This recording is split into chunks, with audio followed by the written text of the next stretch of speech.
إن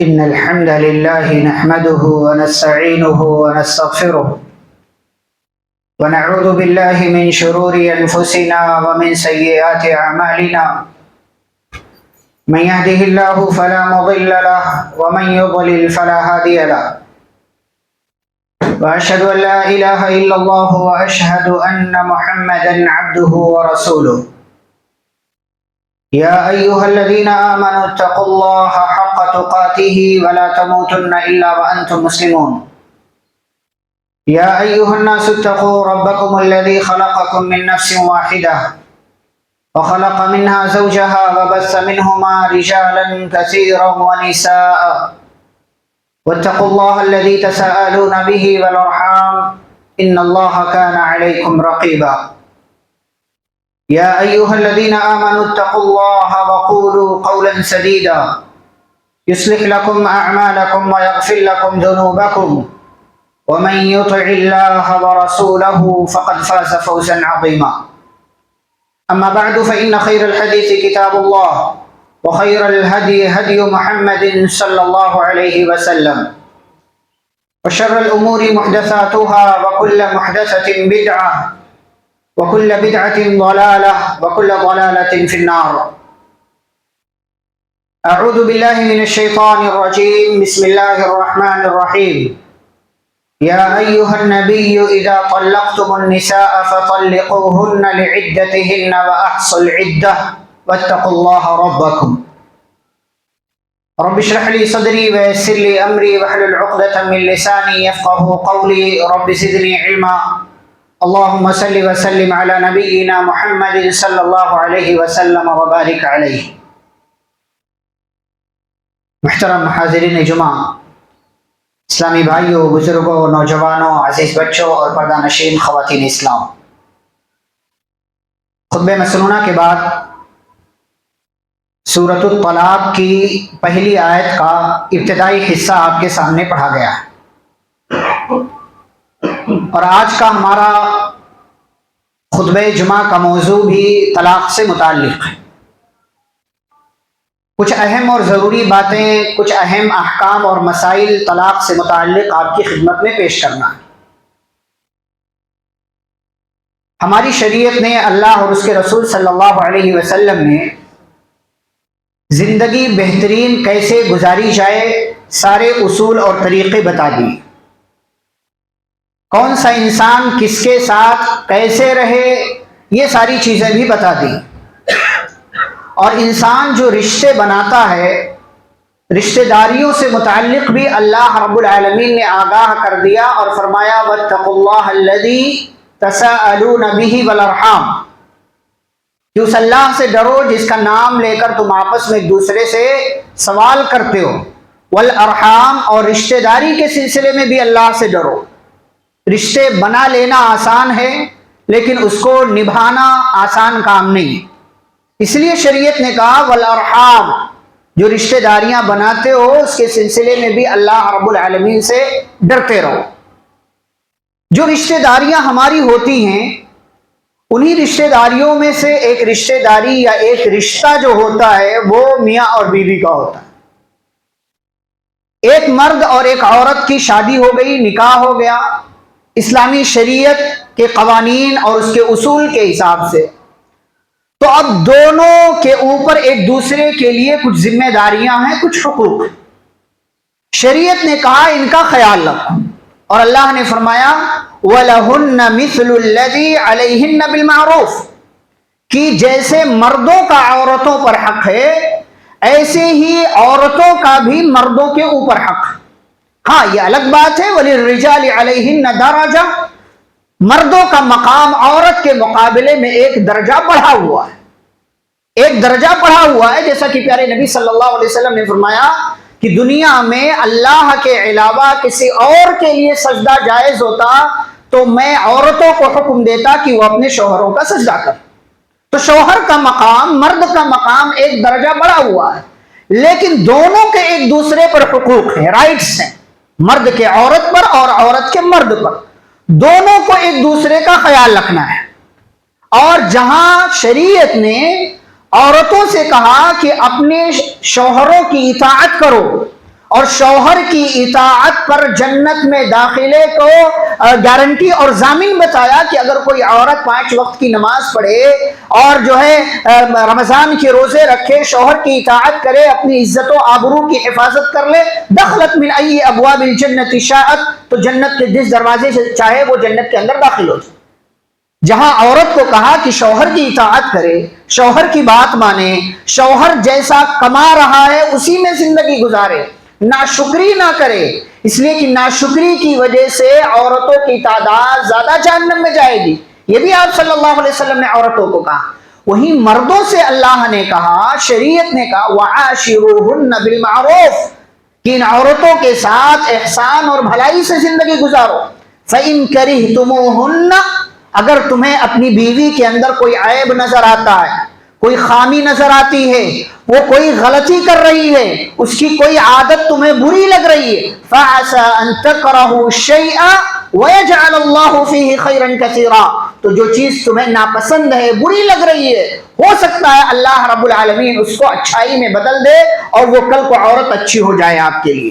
تو شریعت نے دونوں کو ایک دوسرے کا خیال رکھنے کی تعلیم دی ہے، نصیحت کی ہے، لیکن اس کے باوجود کبھی کبھی مسائل خراب ہو جاتے ہیں، زندگی اتار اور چڑھاؤ کا شکار ہو جاتی ہے، کبھی عورت سے ایسی غلطی ہو جاتی ہے جو شوہر کے لیے ناقابل برداشت ہوتی ہے، اور شوہر چاہتا ہے کہ اس عورت سے میں چھٹکارا پالوں، تو شریعت نے ایسے موقع پر مرد کو طلاق کا آپشن دیا ہے کہ مرد طلاق کا آپشن اختیار کر کے اپنی بیوی کو اپنی زندگی سے الگ کر سکتا ہے۔ ایسی ہی عورت کو بھی شریعت نے اختیار دیا۔ یہاں بھی شریعت کا انصاف دیکھیے کہ اگر صرف مرد کے ہاتھ میں یہ ہوتا تو پھر عورت کئی مرتبہ مظلوم ہو جاتی، جیسے کہ پرانے زمانے میں بہت سارے مذاہب کے یہاں ایسا ہوتا تھا، ستی وغیرہ کی رسم، آپ جانتے شوہر کتنا بھی برا ہو، عورت کے اوپر یہ ذمہ داری تھی کہ وہ شوہر کی بات مانے، ہر صورت میں اس کے ساتھ رہے، جیسے بھی ہوا نباہنے کی کوشش کرے۔ لیکن ہماری شریعت نے عورت کا بھی خیال رکھا کہ اگر عورت پر اس کا شوہر ظلم کرتا ہے تو ایسی صورت میں عورت اپنے شوہر سے علیحدگی اختیار کر سکتی ہے، جدائی لے سکتی ہے، اور اس کے لیے شریعت نے خلا کا آپشن رکھا۔ اب طلاق کا معنی کیا ہے؟ طلاق کا مفہوم کیا ہے؟ طلاق یہ عربی زبان کا لفظ ہے، اس کا مطلب ہوتا ہے کھولنا، چھوڑ دینا، آزاد کر دینا۔ کوئی چیز آپ نے گرہ باندھی تھی، آپ اس کو کھول دیں تو اسے عربی زبان میں طلاق کہتے ہیں۔ اور میاں اور بیوی کے درمیان جو نکاح کا رشتہ ہوا تھا، جسے ہماری زبان میں عقد بھی کہا جاتا ہے، شریعت نے اسے عقد بھی کہا۔ تو عقد کا مطلب کیا ہوتا ہے؟ گرہ لگانا، گرہ لگانا۔ اب طلاق کے ذریعے مرد جب اس گرہ کو کھول دیتا ہے تو دونوں الگ ہو جاتے ہیں، جہاں عقد کی وجہ سے ساتھ میں رہ رہے تھے، اب طلاق کی وجہ سے دونوں الگ الگ ہو جاتے ہیں، تو اسے شریعت میں طلاق کہا گیا ہے۔ طلاق کے پیچھے کی حکمت کیا ہے؟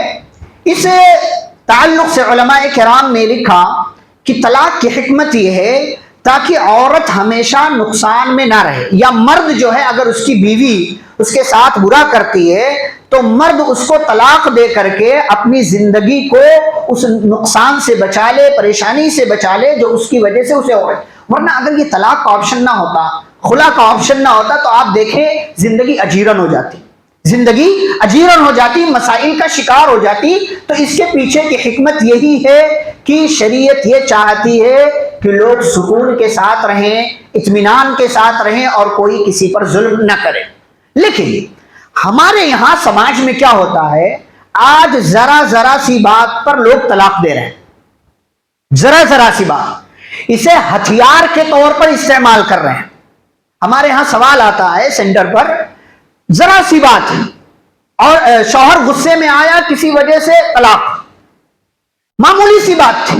بعض دفعہ تو ایسے ایسے مسائل آتے ہیں، ہنسی آتی ہے کہ اس چیز پر بھی مرد طلاق دے رہا ہے۔ طلاق یہ حل ہے، ہتھیار نہیں۔ طلاق یہ مسئلے کا حل ہے، یہ ہتھیار نہیں ہے کہ آپ جب چاہیں یہ ہتھیار چلاتے رہیں۔ جب مسئلہ حد سے آگے بڑھ جائے تب یہ آپشن آپ کو یوز کرنا ہے۔ ورنہ اس سے پہلے کے کئی آپشن اللہ نے دیے، اس کا تذکرہ میں آپ کے سامنے کروں گا۔ بہت دفعہ لوگ یہ کہتے ہیں کہ میں نے غصے میں طلاق دے دیا، اب پچھتا رہا ہوں۔ بھئی طلاق غصے میں ہی دی جاتی ہے۔ عام طور سے اکثر 90% سے زیادہ مسائل میں مرد جو طلاق دیتا ہے وہ غصے ہی میں طلاق دیتا ہے۔ بھئی ہنسی خوشی میں کون طلاق دیتا ہے؟ چلتے پھرتے کسی کی زندگی اچھی چل رہی ہو کون طلاق دیتا ہے؟ بیوی اچھی ہو کون طلاق دیتا ہے؟ خوشی کے ساتھ کوئی طلاق نہیں دیتا۔ بھئی گھر کا مسئلہ ہے، فیملی کا مسئلہ ہے، بچے ہیں، مستقبل ہے، فیوچر ہے، اس کے اپنے ٹینشن ہے، اس کے اپنے کاروبار ہے، جاب ہے، بہت ساری چیزیں ہیں۔ خوشی میں کوئی طلاق نہیں دیتا۔ ہاں اتنا غصہ کہ مرد کا دماغ معاف ہو جائے، اسے پتہ ہی نہیں چلے کہ وہ کیا بول رہا ہے، تو پھر ایسی صورت میں دوسرے مسائل ہیں، شریعت نے پھر اس کا اعتبار نہیں کیا ہے۔ وہاں یہ دیکھا جائے گا کہ مرد کیا چاہ رہا تھا، اس کا دماغ واقعی سلامت تھا یا نہیں سلامت تھا۔ اب دیکھیے طلاق سے پہلے شریعت نے کیا آپشن رکھا ہے۔ اللہ نے فرمایا واللاتی تخافون، سورۃ النساء کی آیت ہے، کہا کہ جن عورتوں کے سلسلے میں تمہیں ڈر ہے کہ وہ تمہاری نافرمان ہو جائیں گی، تمہاری بات نہیں مانیں گی، تو پہلی ہی مرتبے میں اسے طلاق مت دے دو۔ کیا کرو پہلے؟ فعظوہن، نصیحت کرو، سمجھاؤ، اسے بتاؤ، کسی کے پاس لے جاؤ، اس کی نافرمانی کو یہاں وہاں بیان نہ کرو بلکہ گھر میں ہی مسئلے کا حل نکالو۔ یہ پہلا اسٹیپ۔ نمبر 2، اگر یہاں سے وہ سمجھ جاتی ہے اچھی بات ہے، ورنہ وَاهْجُرُوهُنَّ فِي الْمَضَاجِعِ، نمبر 2 بستر الگ کر دو۔ بستر، اب اس کا 2 مفہوم ہے، یا تو اسی بستر پر رکھو لیکن اپنا اپنا رہو، وہ تعلق قائم نہ کرو جو اس سے پہلے تک قائم ہو رہا تھا، یا بستر ہی الگ کر دو کہ تم الگ بستر پر سو، اس کو الگ بستر پر کر دو۔ اس سے کیا ہوگا؟ عورت کے دماغ میں احساس ہوگا کہ یہ میرا شوہر، ابھی تک میں اس کے ساتھ تھی، ہم ایک بیڈ پر تھے، ایک بستر پر تھے، ہمارے درمیان تعلق تھا، کوئی نہ کوئی مجھ سے غلطی ہوئی ہے کہ اس نے بستر الگ کر دیا۔ اس کے اندر احساس آئے گا۔ اگر یہاں سمجھ گئی، احساس آ گیا، اچھی بات، ورنہ شریعت نے تیسرا آپشن دیا وَضْرِبُوهُنَّ، اب مار سکتے ہو، لیکن کون سی مار؟ ہلکی مار، ضرباً غیر مبرح، ایسی مار ہو جو تکلیف دینے والی نہ ہو۔ اور عبداللہ بن عباس رضی اللہ تعالیٰ عنہما مفسر قرآن، انہوں نے ذکر کیا کہ مسواک وغیرہ سے مار سکتے ہو، تعدیب کے لیے، ادب سکھانے کے لیے، بتانے کے لیے، احساس دلانے کے لیے کہ تجھ سے غلطی ہوئی ہے۔ ہمارے ہاں مرد اپنی مردانگی سمجھتا ہے کہ جب تک عورت پر ہاتھ نہ اٹھاؤ میں مرد نہیں ہوں، یہ بھی غلط بات ہے۔ ہماری شریعت نے مارنے کی اجازت نہیں دی ہے، یہ احساس دلانے کا، وہ بھی تیسرے آپشن پر، تیسرے نمبر پر، تیسرا اسٹیپ ہے۔ پھر اگر یہاں سمجھ گئی اچھی بات ہے، ورنہ چوتھا آپشن لیجیے۔ چوتھا آپشن کیا ہے؟ وَإِنْ خِفْتُمْ شِقَاقَ بَيْنِهِمَا فَبَعَثُوا حَكَمًا مِّنْ أَهْلِهِ وَحَكَمًا مِّنْ أَهْلِهَا۔ اب چوتھا آپشن یہ ہے، اسٹیپ یہ ہے کہ اب آپ کو یہ کرنا ہے کہ ایک آدمی مرد کی طرف سے اور ایک عورت کی طرف سے، دونوں آئے بیٹھے، ان دونوں کو ساتھ میں بٹھائیں، جسے ہم اپنی زبان میں کاؤنسلنگ کرنا بھی کہہ سکتے ہیں۔ کاؤنسلنگ کریں، سمجھائیں۔ اللہ کیا کہتے ہیں آگے؟ ان یریدا اصلاحا یوفق اللہ بینہما، اگر ان دونوں کے دل میں کہیں بھی ساتھ رہنے کی نیت ہے، جذبہ ہے، دونوں کے لیے ایک دوسرے کے دل میں محبت ہے، یوفق اللہ بینہما، اللہ ان کا کام بنا دے گا۔ دونوں ایک دوسرے کی غلطی بھول جائیں گے، شوہر عورت کی غلطی بھول جائے گا، اور پھر یہ دونوں ایک ساتھ رہنے لگ جائیں گے۔ اگر یہاں مسئلہ ٹھیک ہو گیا چوتھے اسٹیپ پر، اچھی بات ہے۔ اگر مسئلہ یہاں بھی ٹھیک نہیں ہوا، تب شریعت کہتی ہے کہ اب مرد اپنی عورت کو طلاق دے سکتا ہے۔ ہمارے ہاں پہلے ہی فرصت میں، پہلے ہی لمحے میں اسی طلاق کے آپشن پر عمل کیا ہے، جبکہ طلاق اگر دیکھا جائے صحیح معنوں میں تو یہ 5واں اسٹیپ، نصیحت، بستر الگ کرنا، مارنا، کاؤنسلنگ کرنا، اور پھر اس کے بعد اگر ان چاروں میں بات نہیں سمجھتی عورت، وہ کہتی ہے نہیں نہیں مجھے جانا ہی ہے، یا شوہر کہتا ہے کہ نہیں مجھے طلاق ہی دینا ہے، تو ایسی صورت میں پھر اب وہ طلاق دے سکتا ہے۔ اب یہاں پر بات آئیے کہ اب اگر مرد طلاق دے رہا ہے تو اسے کن چیزوں کا خیال رکھنا ہے، لیکن اس سے پہلے آپ دیکھیے طلاق جب مرد دے تو وہاں 4 چیزوں کا پایا جانا ضرور، 4 ارکان ہیں، جیسے اسلام کے 5 ارکان، ایمان کے 6 ارکان، ایسے ہی طلاق میں بھی 4 ارکان کا ہونا ضروری ہے۔ نمبر 1 میاں، نمبر 2 بیوی. کوئی بھی کسی کو طلاق نہیں دے سکتا. شوہر اپنی بیوی کو ہی طلاق دے سکتا ہے. تو شوہر کا ہونا، اس کی بیوی کا ہونا، اور نمبر 3 طلاق کا لفظ ہونا، یا طلاق سے ملتا جلتا کوئی بھی لفظ ہے جسے طلاق سمجھا جاتا وہ بولنا، اور نمبر 4 نیت کا ہونا، ارادے کا ہونا. ہنسی مذاق میں کوئی طلاق بول دے تو طلاق نہیں ہوتی. وہ ایک ضعیف حدیث ہے کہ جس میں کہا گیا ہے کہ 3 چیزیں ایسی ہیں ہنسی مذاق میں بھی انسان بول دے تو وہ مانی جاتی ہے. اس میں بھی ایک طلاق کا لفظ لوگوں نے ایڈ کیا ہے، لیکن وہ حدیث صحیح نہیں ہے. تو ہنسی مذاق میں اگر کوئی ہنستے مسکراتے بول دے مذاق کرتے ہوئے اپنی بیوی کو کہ میں طلاق دے رہا ہوں، تو طلاق نہیں مانی جائے گی. نیت کا تو یہ 4 چیزیں ہیں. ان چاروں چیزوں میں سے کوئی ایک چیز بھی اگر نہیں ہے تو پھر طلاق واقع نہیں ہوگی. چاروں چیزوں کا پایا جانا ضروری ہے. اب یہ چاروں چیزیں پائی جا رہی ہیں. مرد طلاق دے رہا ہے تو اب طلاق ویلڈ کب ہوگی، انویلڈ کب ہوگی، طلاق صحیح کب مانی جائے گی اور طلاق صحیح کب نہیں مانی جائے گی. سیدھی سیدھی بات ہے.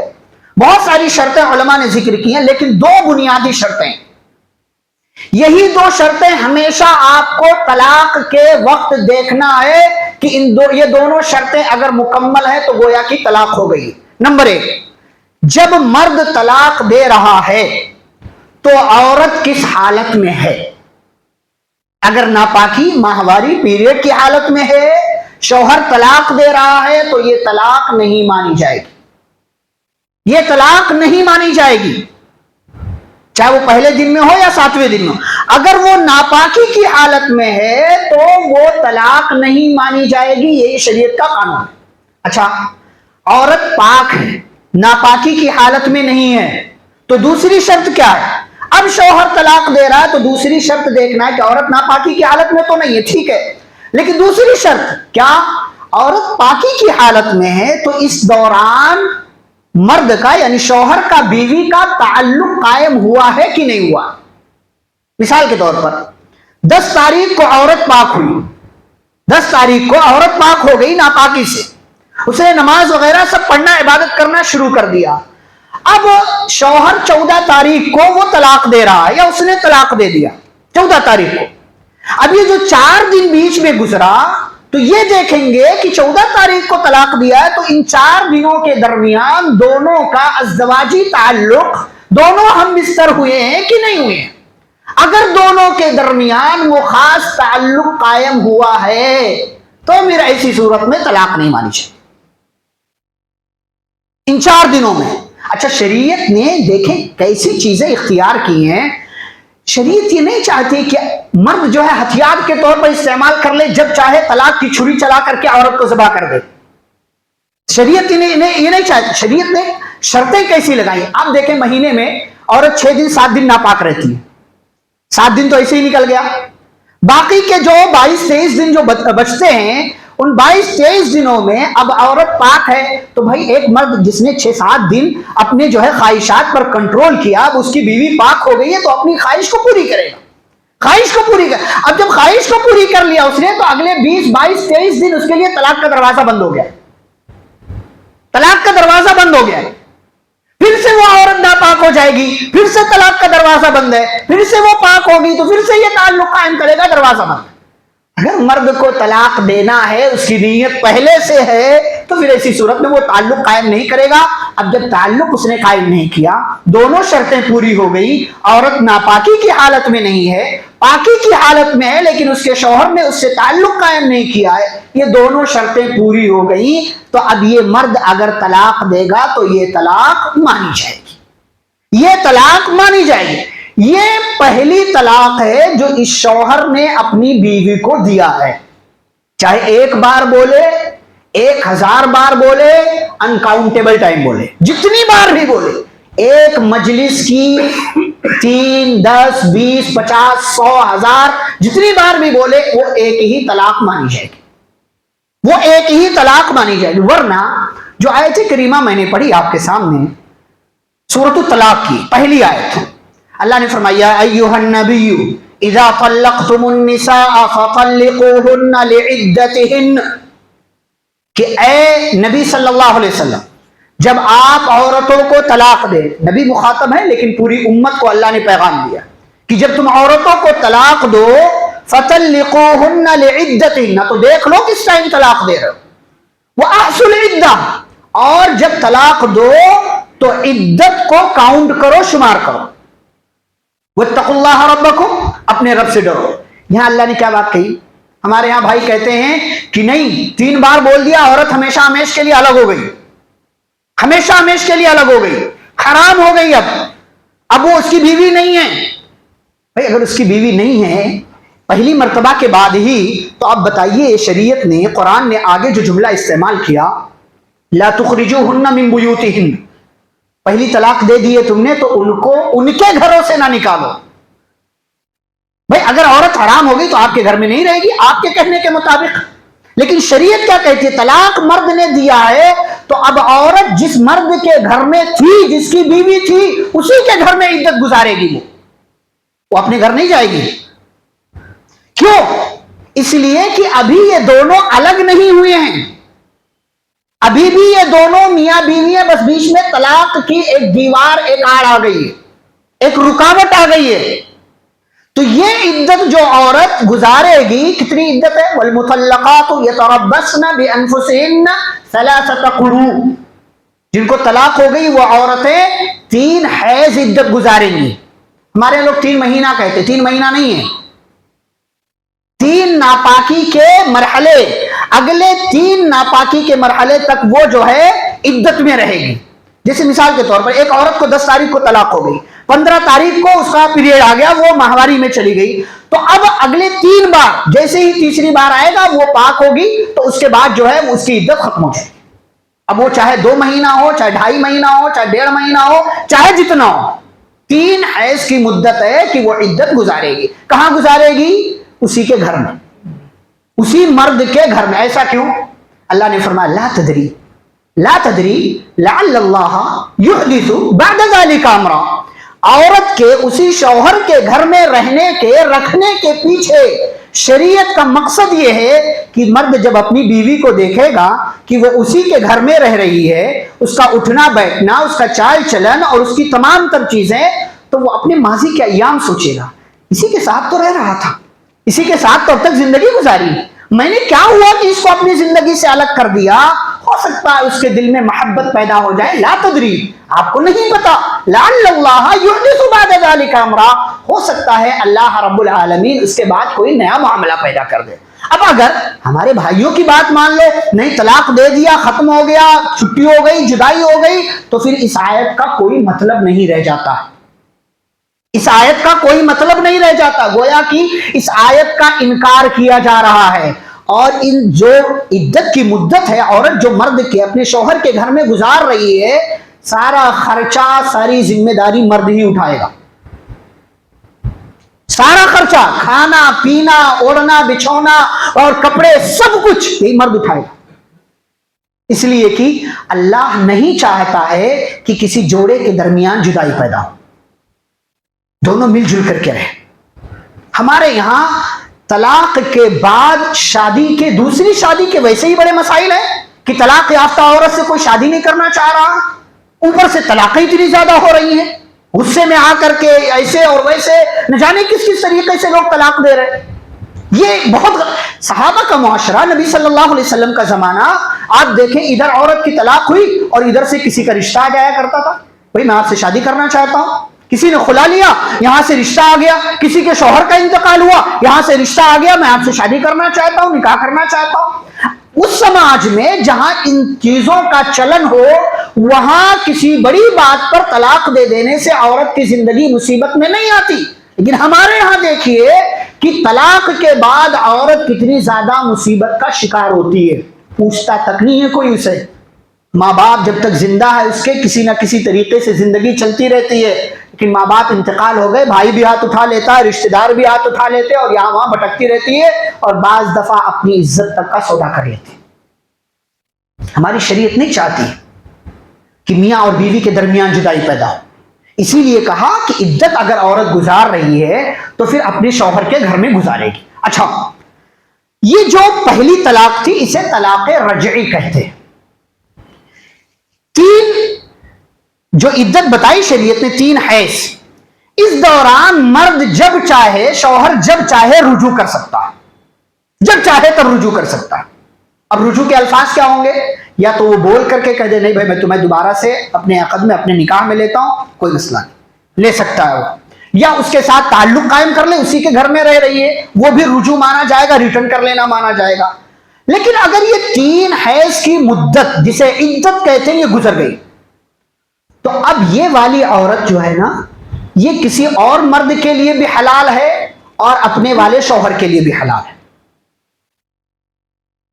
اپنے والے شوہر کے لیے بھی حلال ہے، اور کہیں اور بھی چاہے تو نکاح کر سکتی ہے عدت گزرنے کے بعد۔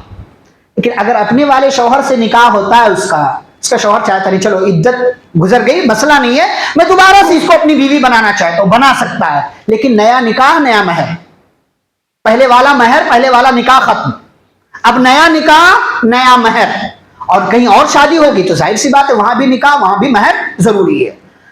اگر مرد نے دوبارہ سے نکاح کر لیا یا عدت کے دوران رجوع کر لیا، پھر کسی مسئلے پر وہ طلاق دیتا، تو یہی پورا طریقہ اسے اختیار کرنا ہے جو میں نے آپ کو بتایا۔ طلاق واقع ہو گئی، پھر سے وہی عدت کی مدت، عدت کے دوران رجوع کرتا ہے۔ اب جب دوبارہ طلاق دے رہا ہے تو زندگی کی 2 طلاق ہو گئی، 2 آپشن اس نے استعمال کر لیا۔ ابھی بھی رجوع کر سکتا چاہے عدت میں یا عدت کے بعد۔ عدت میں رجوع کرے گا کوئی نکاح نہیں، کوئی مہر نہیں، عدت کے بعد رجوع کرے گا نیا نکاح نیا مہر، اور کہیں اور کے لیے بھی حلال ہوگی۔ لیکن اگر تیسری طلاق دے رہا ہے زندگی کی، عدت میں رجوع کر لیا، عدت کے بعد رجوع کر لیا، اب تیسری طلاق کسی بھی وجہ سے دے رہا ہے وہ، تو جیسے ہی تیسری مرتبہ زندگی میں طلاق دیا، اب وہ عورت اس کے لیے حرام ہو جائے گی۔ تیسری طلاق کے بعد اب وہ عورت اس شوہر کے گھر میں، جو اب شوہر نہیں رہا، اس کے گھر میں عدت نہیں گزارے گی۔ پہلی 2 طلاقوں میں شوہر کے گھر میں ہی عدت گزارے گی، تیسری طلاق کے بعد وہاں عدت نہیں گزارے گی۔ تیسری طلاق کے بعد دونوں کے درمیان جدائی ہو۔ اب اللہ کیا کہتے ہیں؟ فَإِن طَلَّقَهَا فَلَا تَحِلُّ لَهُ مِن بَعْدُ حَتَّى تَنكِحَ زَوْجًا غَيْرَهُ۔ اللہ نے اس سے پہلے کہا تھا الطلاق مرتان، طلاق دینے کا آپشن صرف 2 مرتبہ ہے، طلاق دو رجوع کرو، طلاق دو رجوع کرو، صرف 2 مرتبہ آپشن ہے آپ کے پاس۔ فَإِمْسَاكٌ بِمَعْرُوفٍ أَوْ تَسْرِيحٌ بِإِحْسَانٍ، زندگی میں 2 مرتبہ طلاق دی تو اب اس کے بعد یا تو اچھے سے روک کر کے رکھو یا اچھے سے چھوڑ دو۔ اب اگر تیسری مرتبہ آپ طلاق دے رہے ہو فَلَا تَحِلُّ لَهُ مِن بَعْدُ، تو اب وہ عورت اس شوہر کے لیے حلال نہیں ہوگی، کب تک؟ حَتَّى تَنكِحَ زَوْجًا غَيْرَهُ، یہاں تک کہ وہ عورت کسی دوسرے مرد سے نکاح کرے، پھر وہاں مسئلہ ہو، وہاں سے اسے طلاق ہو جائے، پھر وہ عدت گزارے، پھر پہلے والے شوہر کے لیے حلال ہوگی۔ اب ہمارے بھائیوں نے یہاں شارٹ کٹ راستہ نکالا، حلالہ، حلالہ کروا لو، زندگی آسان ہے۔ فتوے دیے جا رہے ہیں، فتوے دیے جا رہے ہیں۔ اچھا، یہ فتوے اپنے گھر کی بیٹیوں کے لیے نہیں ہوتے، یہ فتوے اپنی رشتہ دار عورتوں کے لیے نہیں ہوتے۔ پھر ایسے مسئلے میں اہل حدیث علماء سے رابطہ کروایا جاتا ہے، جاؤ ان کے پاس آپشن، جاؤ ان سے فتویٰ لے لو، زندگی آسان ہو جائے۔ حلالہ کاروبار ہے پورا، آج ہی پورا کاروبار ہے یہ، ایک رات کی زنا، بدکاری ہے۔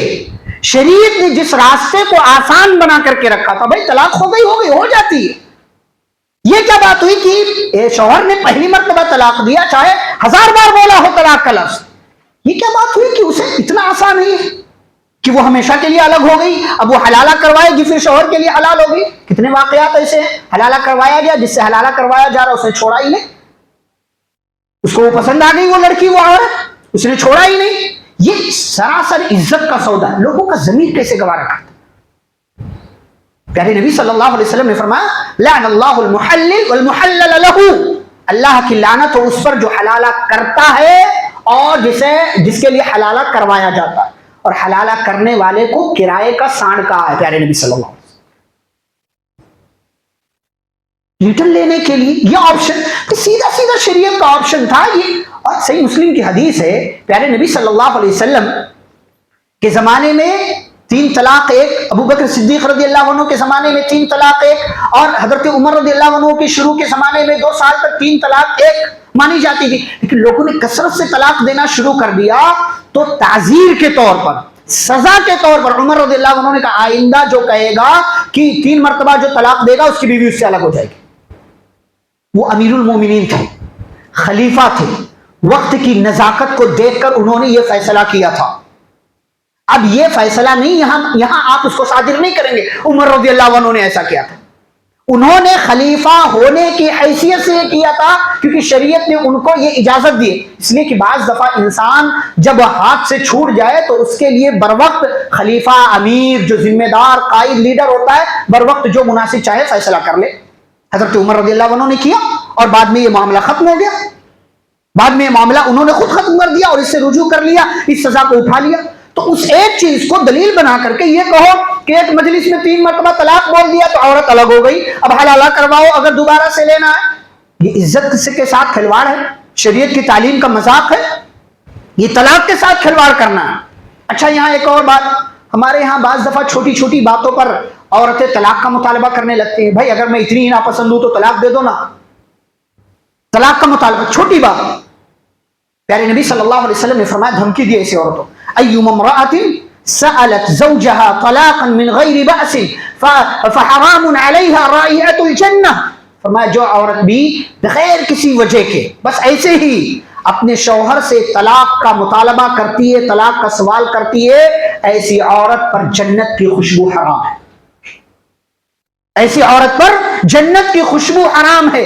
یہ بڑی اہم چیز ہے جسے ہم اور آپ کو سمجھنا چاہیے کہ ہماری شریعت نے طلاق کے کیا راستے بتائے ہیں اور ہمیں طلاق کے حوالے سے کن کن چیزوں کو سمجھنا چاہیے.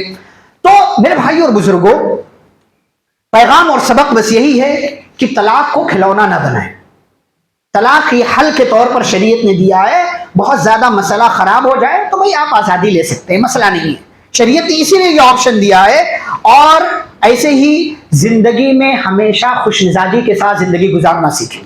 بات بات پر جو ہے طلاق کا لفظ استعمال مت کریں, اور بات بات پر عورتوں کو تانا دینا یا عورت اپنے شوہر کو تانا دے, برا بھلا کہے, ایسی چیزیں استعمال نہیں کرنا چاہیے. ایسی چیزوں سے بچنا چاہیے. طلاق کا پورا طریقہ کیا ہے اس طریقے کو سمجھیے اور اسی کے مطابق اگر آپ کو عمل کرنا ہے تو عمل کیجیے. لوگ طلاق دے دیتے ہیں, پھر یہاں وہاں بھٹکتے رہتے ہیں, فتوے لے کر کے ان سے فتوا ان سے فتوا, نہیں الگ ہو گئے تم الگ ہو گئے, ایسا ہو گیا ویسا ہو گیا, اور اسی وجہ سے بیچارے سال 2 سال ہوتا ہے مل نہیں پاتے. حالانکہ ان دونوں کے درمیان کوئی مسئلہ نہیں. حیض کی حالت میں طلاق دیا تھا جو طلاق مانی ہی نہیں گئی, یا پاکی کی حالت میں دیا تھا لیکن تعلق قائم کیا تھا وہ طلاق بھی نہیں مانی جائے گی. لیکن لوگ ہے کہ فتوے دے رہے ہیں کہ نہیں طلاق ہو گئی, کہتے ہیں طلاق بدعی ہے. طلاق بدعی اسی کو کہتے ہیں حیض کی حالت میں طلاق دینا, وہ کاؤنٹ نہیں ہوتی. وہ کاؤنٹ نہیں, کوئی طلاق دے رہا ہے تو دے رہا, لیکن وہ کاؤنٹ نہیں ہوگی. شریعت نے اسے کاؤنٹ نہیں کیا ہے. تو طلاق کا طریقہ سمجھیے, شریعت نے اسے حل کے طور پر دیا ہے, حل کے لیے ہی استعمال کیجئے. اسے ہتھیار کے طور پر, دھمکی کے طور پر اسے استعمال نہ کیجئے, کیونکہ شریعت نے اسے پسند نہیں کیا ہے. اور صحابہ کرام کا عمل آپ دیکھیں, کہیں بھی صحابہ اپنی عورتوں کو یہ دھمکیاں نہیں دیتے تھے کہ میں تمہیں طلاق دے دوں گا, بات بات پر غصے میں آ کر یا کسی بھی وجہ سے طلاق کی دھمکیاں نہیں دیتے تھے. ہم اور آپ کو سمجھنا چاہیے طلاق کیا ہے, طلاق کی حیثیت کیا ہے, حقیقت کیا ہے, اور طلاق کا پورا طریقہ کیا ہے, اور ہماری شریعت نے کیا تعلیمات دی ہیں. اللہ رب العالمین سے دعا ہے اللہ ہم سبھی کو شریعت کے احکام و مسائل سمجھنے اور اسے اپنی زندگی میں نافذ اور شامل کرنے کی توفیق عطا فرمائے. اللہ ہم سبھی کو پیارے رسول صلی اللہ علیہ وسلم کی سنتوں پر عمل کرنے کی توفیق عطا فرمائے. آپ صلی اللہ علیہ وسلم جو طریقہ چھوڑ کر گئے ہیں, اللہ ہمیں اسی طریقے کو اختیار کرنے کی توفیق عطا فرمائے. صحابہ کرام کا منہج اپنانے کی توفیق عطا فرمائے. اللہ ہمارے درمیان جو بیمار ہیں انہیں شفاء کاملہ عاجلہ عطا فرما. جو کسی مصیبت میں پریشانی میں ہیں اللہ ان کی مصیبتوں کو دور فرما. جو قرض میں ڈوبے ہوئے ہیں اللہ ان کے قرض کی ادائیگی کی سبیل پیدا فرما. جو کل تک زندہ تھے وہ آج نہیں ہے ہمارے درمیان, اللہ ان کے قبروں کو نور سے بھر دے, ان کے گناہوں کو معاف فرما, انہیں جنت الفردوس میں داخلہ نصیب فرما. اللہ ہمارے نوجوانوں کی عزتوں کی حفاظت فرما, ہمارے عورتوں کی, بہنوں, بیٹیوں کی عزتوں کی حفاظت فرما. اللہ ہمارے ملک کی, علاقے کی, شہر کی حفاظت فرما. اور جب تک اللہ ہم سبھی کو دنیا میں زندہ رکھے, اسلام اور ایمان پر زندہ رکھے, خاتمہ تو خاتمہ بالخیر ہو. وصلی اللہ تعالی علی نبینا محمد وعلی آلہ واصحابہ اجمعین برحمتک یا ارحم الراحمین.